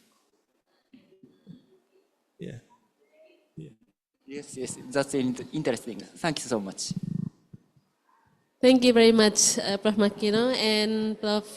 Budiman Minasni. We are very sorry. Actually, it's a very interesting presentation. We have so many sharings for today from Prof. Budiman, from Dr. Christopher also, and then from Dr. Samsul Haq, from Prof. Abdul Kadir, and from Dr. KG Jindo.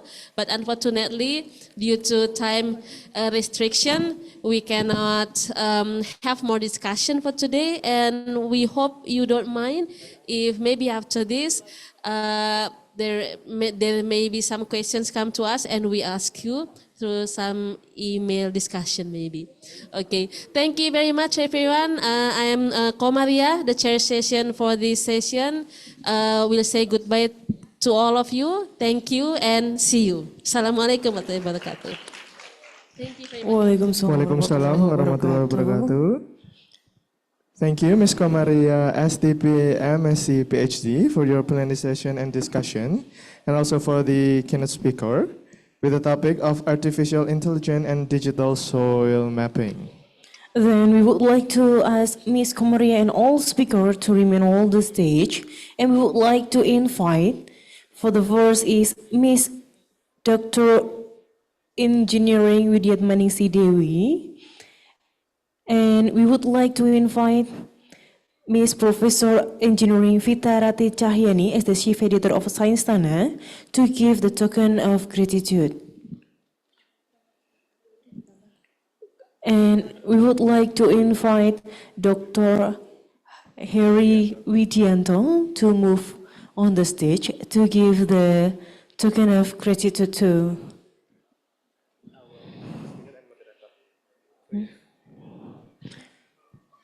Okay, please, sir. Please remain on the stage forward. because we are having a token of gratitude session. You are as the keynote speaker of this morning session. And the moderator for Ms. Komaria, please, in the middle of the stage, yeah. In this We would like having a token of gratitude session, please, the committee. Thank you. For the first, it's going to the Ms. Profita.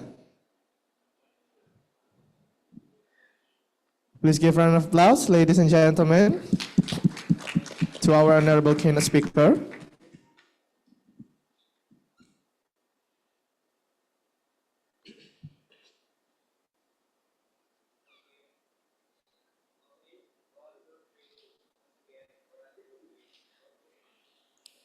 Thank you, Professor, for the time. Give a round of applause, ladies and gentlemen. And now we ask Mrs. Dr. Dewi to give the certificate to our honorable moderator, Ms. Komaria, PhD. Please give a round of applause, ladies and gentlemen, to our honorable moderator, Mrs. Komaria, PhD. So,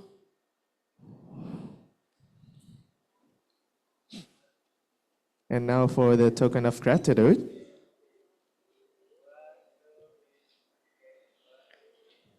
Okay, please once more. Okay, once more. Mr. and Mrs. Professor and a Doctor. good picture, I think. To have a photo session.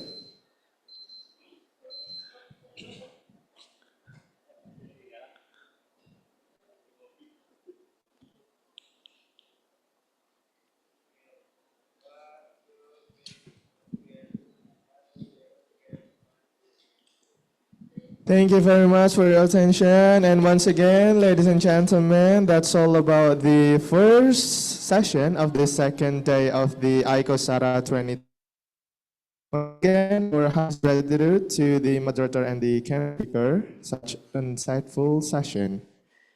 So as we conclude this morning session, it is now time for us to take a break and enjoy the lunch.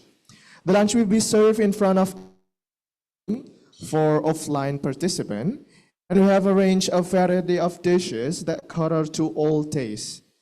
We hope you to take this time to relax, enjoy the network with your college, and recharge for the afternoon we held after this lunch break time.